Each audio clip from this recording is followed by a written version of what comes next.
Hello everyone, आप सभी का फिर से स्वागत है। यह घटना चक्र पॉलिटी का डिस्कशन है और हमारा टॉपिक है राज्य विधानमंडल एवं मंत्री परिषद। इससे संबंधित कुछ प्रश्न बचे हुए हैं तो इनको पहले कवर करते हैं। तो चलिए स्टार्ट करते हैं 31 से।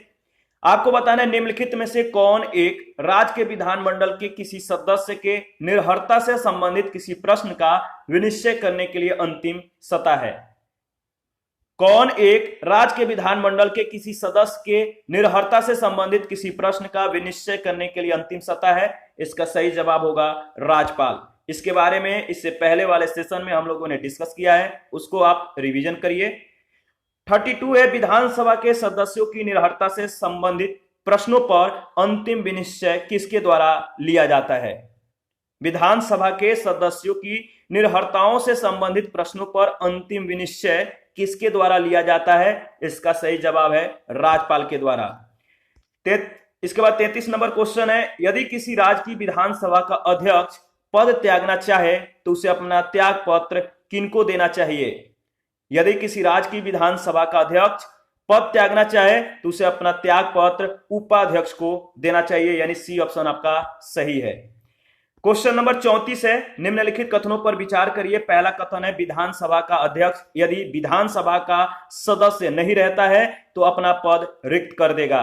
तो पहला कथन सही है या नहीं? तो पहला कथन सही है। और दूसरा कथन है जब कभी विधानसभा का विघटन किया जाता है तो अध्यक्ष अपने पद को तुरंत रिक्त कर देगा। तो दूसरा कथन गलत है, यानी केवल पहला स्टेटमेंट ए ऑप्शन आपका बिल्कुल सही है और इसके बारे में हम लोगों ने डिस्कस भी किया है, तो ध्यान रखिएगा। क्वेश्चन नंबर 35 है। देखिए 35 नंबर क्वेश्चन जो है ज्यादा ब्लर हो गया है तो मैं इसको रिपीट कर देता हूं। विधानसभा के विघटन के बाद भी उसका अध्यक्ष जो है स्पीकर पद पर बना रहता है। तो विधानसभा के विघटन के बाद गठित विधानसभा के पहली बैठक तक जो है यह अपने पद पर बना रह सकता है। तो ये ऑप्शन आपका बिल्कुल सही है। नेक्स्ट क्वेश्चन है, क्वेश्चन नंबर 36 है, राज्य की विधानसभा के सत्रावसान का आदेश किसके द्वारा दिया जाता है? राज्य की विधानसभा के सत्रावसान का आदेश किसके द्वारा दिया जाता है? इसका सही जवाब होगा राज्यपाल। संविधान के अनुच्छेद 174 2 के क के तहत राज्य की विधानसभा के सत्रावसान का आदेश राज्यपाल के द्वारा समय समय पर दिया जाता है। राज्यपाल अनुच्छेद 174 2 ख के अनुसार समय समय पर जो है अपना मतलब कि कह सकते हैं विधानसभा का विघटन कर सकेगा। 37 नंबर क्वेश्चन है, भारत के किसी राज्य की विधानसभा के संदर्भ में कथनों पर विचार करिए और बताइए कौन सा कथन सही है। पहला कथन है वर्ष के प्रथम सत्र के प्रारंभ में राज्यपाल सदन के सदस्यों के लिए रूढ़िगत संबोधन करता है। दूसरा, जब किसी विशिष्ट विषय पर राज्य विधानमंडल के पास कोई नियम नहीं होता है तो उस विषय पर वह लोकसभा के नियम का पालन करता है। इसमें से कौन जो कथन है सही है? तो दोनों कथन सही है, पहला और दूसरा, यानी सी ऑप्शन आपका सही है। अनुच्छेद 176 एक अनुसार अगर बात करें तो राज्यपाल विधानसभा के लिए प्रत्येक साधारण निर्वाचन के पश्चात प्रथम सत्र के आरंभ में और कह सकते हैं प्रत्येक वर्ष के प्रथम सत्र के आरंभ में विधानसभा में या विधान परिषद वाले राज्य की दशा में एक साथ समवेत दोनों सदनों में अभिभाषण जो है करेगा। तो पहला कथन सही है।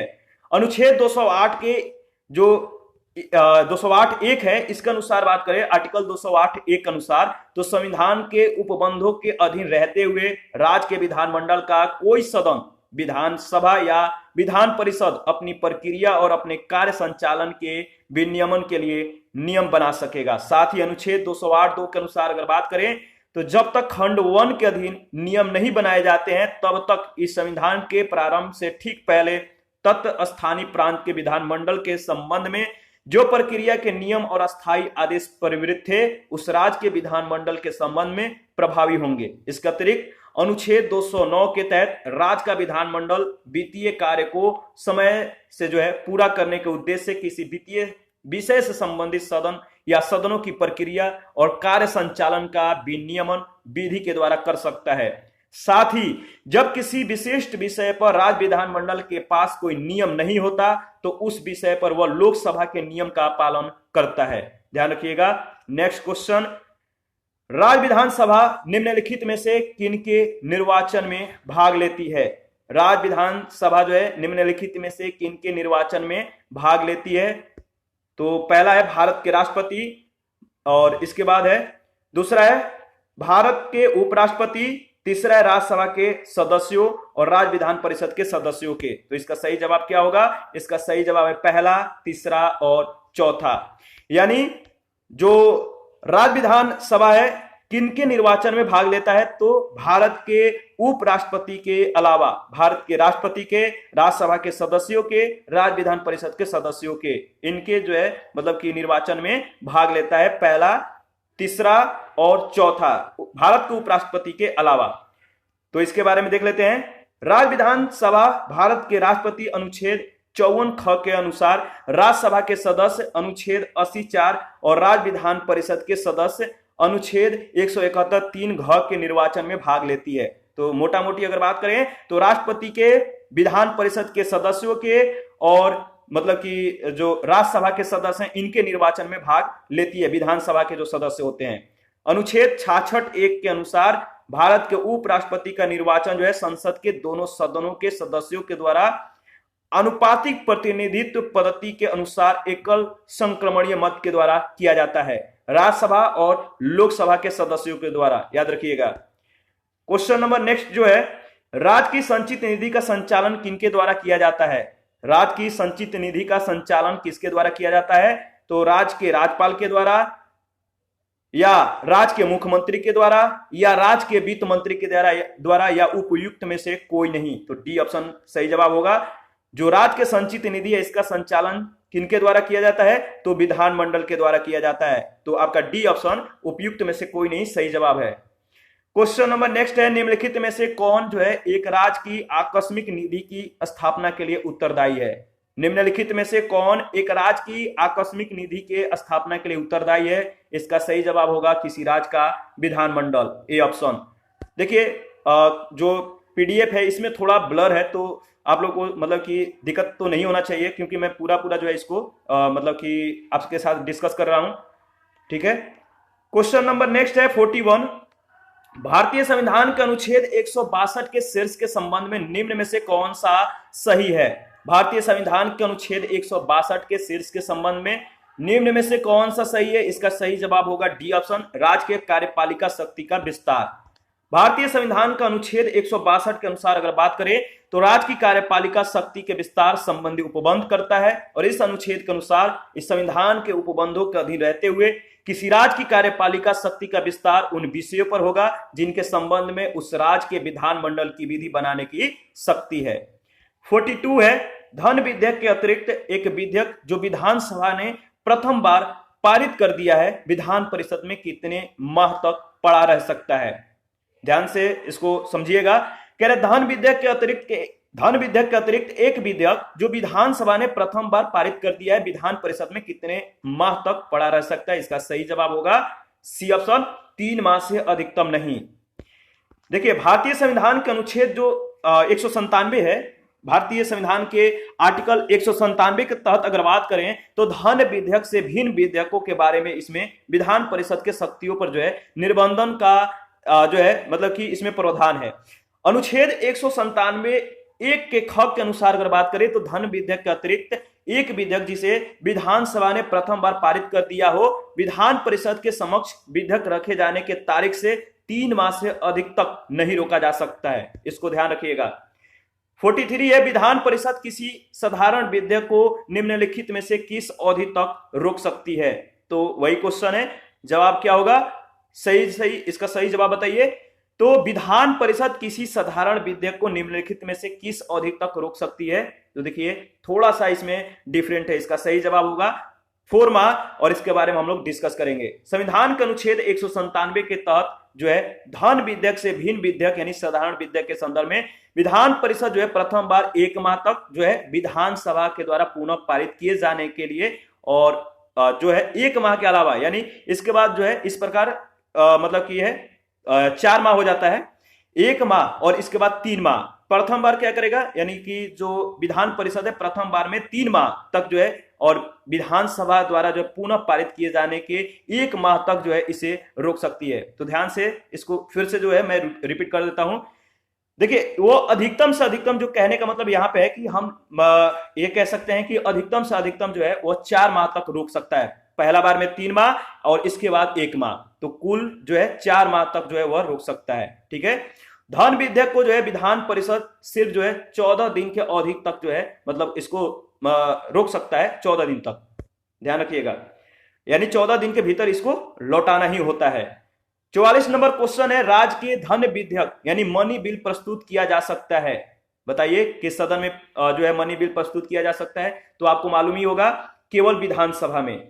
जिस तरह हम लोग वहां पे लोकसभा और राज्यसभा के बारे में डिस्कस किए थे कि जब अगर केंद्र के स्तर पे बात किया जाए तो मनी बिल कहां पे जो है प्रस्तुत किया जाएगा, तो आपको मालूम है कहां पे, तो लोकसभा में। उसी तरह अगर हम लोग राज्य के संदर्भ में बात करें तो जो मनी बिल होता है सबसे पहले विधानसभा में प्रस्तुत किया जाता है, यानी केवल विधानसभा, ध्यान रखिएगा। राज्य में धन विधेयक यानी मनी बिल केवल विधानसभा में प्रस्तुत किया जा सकता है। संविधान के अनुच्छेद 198(1) के अनुसार धन विधेयक विधान परिषद में पूरा स्थापित नहीं किया जाएगा, पूरा स्थापित नहीं किया जाएगा धन विधेयक जो है विधान परिषद में। क्वेश्चन नंबर 45 है, यदि बजट विधानसभा में पूरा स्थापित होने के पूर्व खुल जाए तो क्या होगा? ध्यान दीजिए, कह रहा है कि यदि बजट विधानसभा में पूरा स्थापित होने के पूर्व खुल जाए तो क्या होगा? इसका सही जवाब होगा वित्त मंत्री को त्याग पत्र देना होगा। सी ऑप्शन सही, मतलब कि इसका ऑप्शन होगा, सही जवाब है सी ऑप्शन। राज्य के बजट को तैयार करने का कार्य वित्त मंत्री और संबंधित मंत्रालय के अधिकारी करते हैं। मंत्री अपने पद पर नियुक्त होने से पूर्व पद एवं गोपनीयता को शपथ लेता है, यानी पद और जो कह सकते हैं कि गोपनीयता की शपथ लेता है। और यदि बजट विधानमंडल में प्रस्तुत करने से पहले ही खुल जाए तो गोपनीयता का इसमें उल्लंघन होगा, और इस कारण वित्त मंत्री को जो है व्यक्तिगत जिम्मेदारी लेते हुए पद से त्याग पत्र देना होगा। 46 नंबर क्वेश्चन है, राज्य विधानसभा में कोई भी धन विधेयक पूरा स्थापित नहीं किया जा सकता बगैर क्या? इसका सही जवाब है राज्य के राज्यपाल के संतुति के। तो ध्यान रखिएगा बी ऑप्शन सही जवाब है। जिस तरह हम लोग केंद्र में मतलब कि वहां पे डिस्कस किए थे कि जो धन विधेयक होता है किसके पूरा मतलब कि किसके अनुमति के बगैर जो है मतलब कि लोकसभा में पारित नहीं किया जा सकता है, तो पहले ही राष्ट्रपति के द्वारा जो है उस पर अनुमति ले लिया जाता है, तब जो है लोकसभा में पारित किया जाता है। तो वहां पे हम लोग केंद्र के संदर्भ में डिस्कस किए थे। यहाँ पे जो है राज्य विधानसभा के संदर्भ में यानी राज्य के स्तर पे बात किया जा रहा है, तो यहाँ पे जो है राज्यपाल के संतुति के बगैर जो है मतलब जो मनी बिल है या जो धन विधेयक है इसको मतलब कि विधानसभा में पूरा स्थापित नहीं किया जा सकता। क्वेश्चन नंबर 47 है, भारत के संविधान के किस अनुच्छेद के अनुसार राज्य के राज्यपाल के द्वारा मुख्यमंत्री को नियुक्त किया जाता है? भारत के संविधान के किस अनुच्छेद के अनुसार राज्य के राज्यपाल के द्वारा मुख्यमंत्री को जो है नियुक्त किया जाता है? इसका सही जवाब होगा अनुच्छेद 164 के तहत। नेक्स्ट क्वेश्चन है, क्वेश्चन नंबर 48 है, किसी राज्य के मुख्यमंत्री से संबंधित निम्नलिखित कथनों में से कौन सा एक सही नहीं है? कौन सा एक सही नहीं है? मुख्यमंत्री से संबंधित जो है यहाँ पे कथन है, 4 कथन है। पहला कथन है मुख्यमंत्री राज्यपाल के द्वारा नियुक्त किए जाते हैं, तो यह तो सही है। और बी ऑप्शन है सामान्यतः मुख्यमंत्री मंत्री परिषद के बैठकों की अध्यक्षता करते हैं, यह भी सही है। और सी ऑप्शन जो है इसमें कह रहा है कि राज्यपाल मुख्यमंत्री के सलाह पर अपने समस्त कृतियों का प्रयोग करते हैं, तो देखिए मुख्यमंत्री के संबंध में यह कथन सही नहीं है, यानी आपका सी ऑप्शन राइट ऑप्शन होगा। और इसके बाद डी है मुख्य जो मंत्री हैं, मंत्री की नियुक्ति राज्यपाल मुख्यमंत्री के सलाह पर करते हैं, तो डी आपका भी मतलब डी जो कथन है सही कथन है।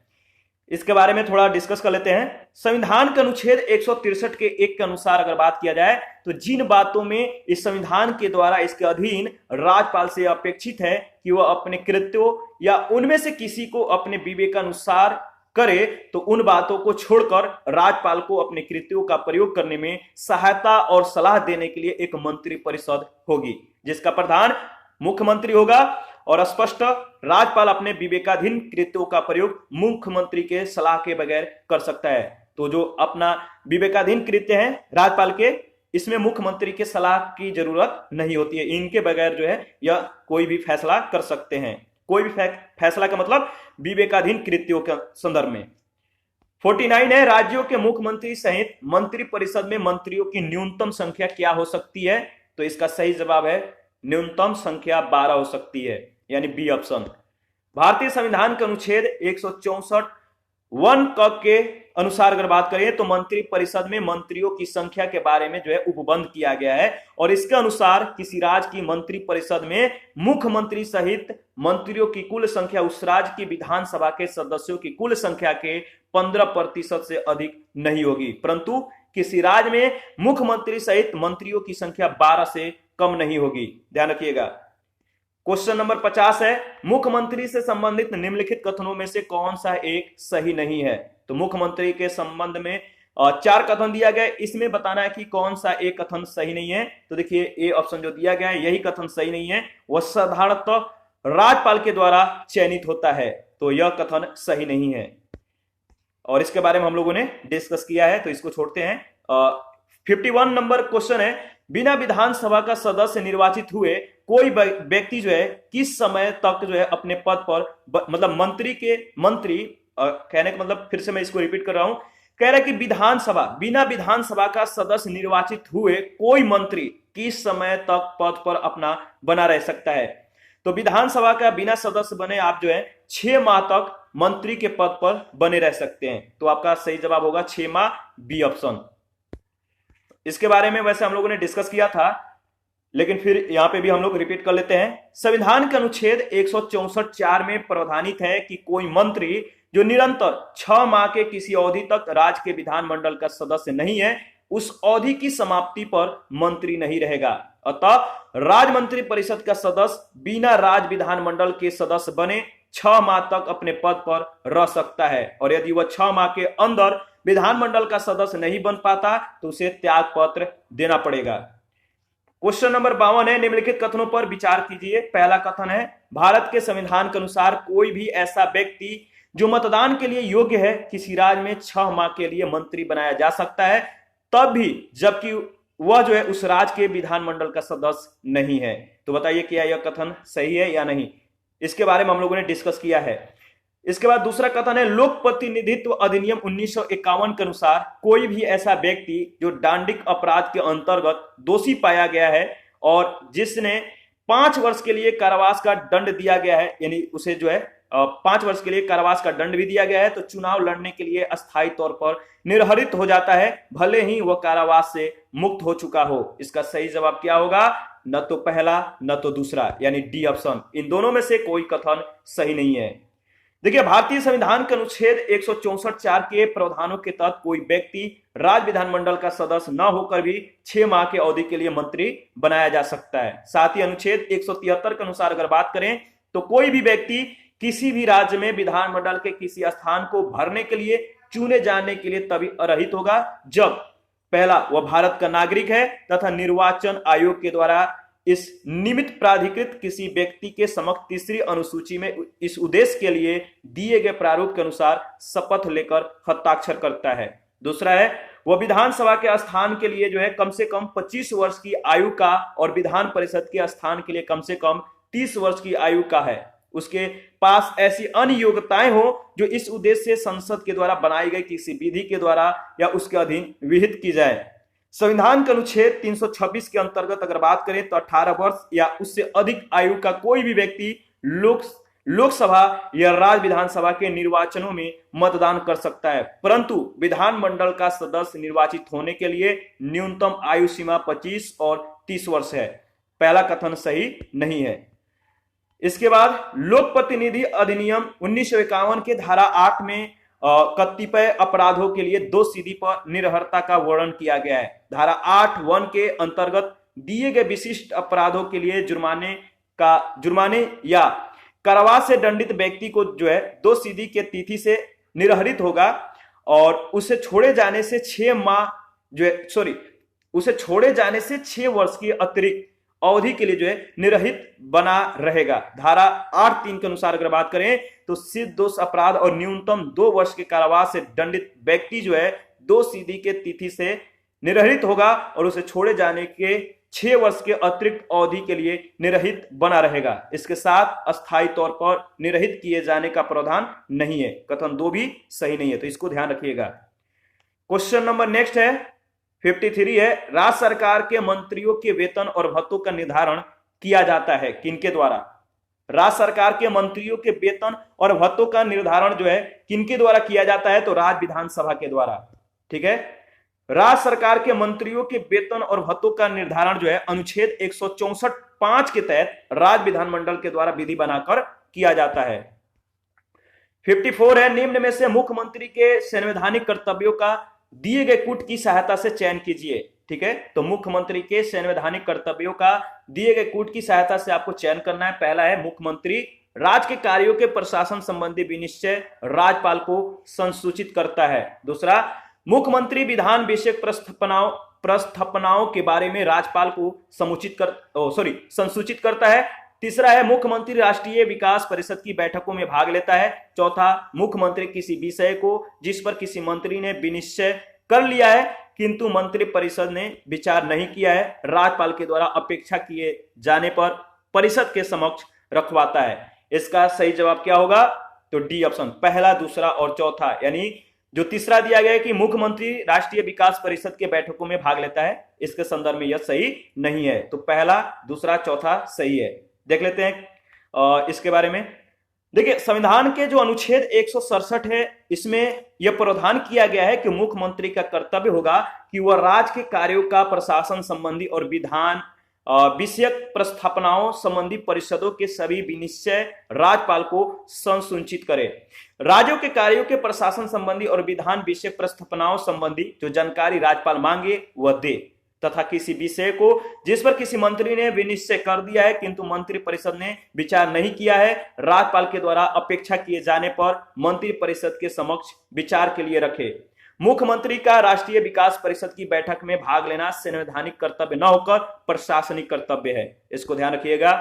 55 नंबर क्वेश्चन है, संविधान का कौन सा अनुच्छेद मुख्यमंत्री के दायित्वों को परिभाषित करता है? संविधान का वह कौन सा अनुच्छेद है जो मुख्यमंत्री के दायित्वों को परिभाषित करता है? इसका सही जवाब होगा अनुच्छेद 167, और इसके बारे में हम लोगों ने अभी डिस्कस किया है। और 56 है, जम्मू एवं कश्मीर के मुख्यमंत्री की कार्य अवधि होती है कितना वर्ष? जम्मू एवं कश्मीर के मुख्यमंत्री की कार्य अवधि कितने वर्ष होती है? तो 5 वर्ष। बी ऑप्शन आपका सही जवाब है। तो इसके बारे में देख लेते हैं। देखिए, जम्मू एवं कश्मीर राज्य की विधानसभा का जो कार्यकाल है 6 वर्ष का होता था, और विधानसभा में बहुमत दल का नेता ही मुख्यमंत्री बनता है, और वह तब तक पद पर रहता है जब तक उसे विधानसभा में बहुमत का समर्थन प्राप्त रहता है। अतः मुख्यमंत्री का कार्यकाल निश्चित नहीं होता है, परंतु इसे सामान्यतः विधानसभा के कार्यकाल तक माना जा सकता है। ज्ञातव्य है कि जम्मू एवं कश्मीर पुनर्गठन अधिनियम 2019 के अनुसार वर्तमान में जम्मू एवं कश्मीर संघ राज्य क्षेत्र की विधानसभा का कार्यकाल 5 वर्ष प्रावधानित है। 57 है, भारत के किस राज्य में सर्वप्रथम महिला मुख्यमंत्री हुई थी? भारत के किस राज्य में सर्वप्रथम महिला मुख्यमंत्री हुई थी? इसका सही जवाब है उत्तर प्रदेश। सुचेता कृपलानी भारत के किसी भी राज्य की मुख्यमंत्री बनने वाली पहली महिला थी। 1963 में उत्तर प्रदेश राज्य की ये चौथी मुख्यमंत्री बनी थी। तो उत्तर प्रदेश इसका जो है ध्यान रखिएगा। और 58 है, भारत की पहली महिला मुख्यमंत्री बनी कौन? तो आपको मालूम है, इसका सही जवाब होगा सुचेता कृपलानी, और ये कहां की थी? तो उत्तर प्रदेश राज्य की मुख्यमंत्री थी 1963 में। और 59 है, निम्नलिखित कथनों पर विचार करिए। पहला कथन है, किसी राज्य में मुख्य सचिव को उस राज्य के राज्यपाल के द्वारा नियुक्त किया जाता है। दूसरा है, राज्य में मुख्य सचिव का नियत कार्यकाल होता है। इन दोनों कथनों में से आपको बताना है कौन सा कथन सही है। तो पहला कथन जो है सिर्फ सही है, केवल 1 यानी ए ऑप्शन। किसी राज्य में मुख्य सचिव को उस राज्य के राज्यपाल के द्वारा नियुक्त किया जाता है, ध्यान रखिएगा। और इसके बारे में 2-3 लाइनें देख लेते हैं। राज्य के मुख्य सचिव की नियुक्ति जो है उस राज्य के राज्यपाल के द्वारा की जाती है। सामान्यतः उसकी नियुक्ति जो है प्रशासनिक पदों पर कार्य के विशद अनुभव और प्रशासनिक प्रतिष्ठा एवं वरीयता आदि के आधार पर जो है की जाती है। मुख्य सचिव का कार्यकाल जो है निश्चित नहीं है। 60 नंबर है, राज्य सचिवालय के प्रशासन में मंत्रिमंडल को जो मतलब कि कहने का मतलब है कि राज्य सचिवालय के प्रशासन में मंत्रिमंडल को जाने वाली सभी जो है मतलब कि सभी न पता नहीं, यहाँ पे कुछ गड़बड़ हो रहा है, तो ध्यान रखिएगा। कह रहे हैं कि राज्य सचिवालय के प्रशासन में मंत्रिमंडल को जाने वाली सभी नियुक्तियां किसके माध्यम से जो है मतलब कि भेजी जानी आवश्यक है। ठीक है, तो देखिए इसमें थोड़ा सा ब्लर है जो कि मुझे भी समझ में नहीं आ रहा है। इसका सही जवाब है वैसे मुख्य सचिव, ठीक है, तो इसको ध्यान रखिएगा। और नेक्स्ट क्वेश्चन देखते हैं। अच्छा यहां पे देखिए, यहां पे क्लियर हो जाएगा इसके डिस्कशन में। नस्तियां हैं फाइल्स, ठीक है, नियुक्तियां नहीं नस्तियां हैं। तो फिर से इसको जो है हम लोग एक बार रिवीजन कर लेते हैं। कह रहा है कि राज्य सचिवालय के प्रशासन में मंत्रिमंडल को जाने वाली सभी फाइलें किसके माध्यम से भेजी जानी आवश्यक है? तो मुख्य सचिव के माध्यम से। तो अब समझ में आ गया, क्लियर हो गया।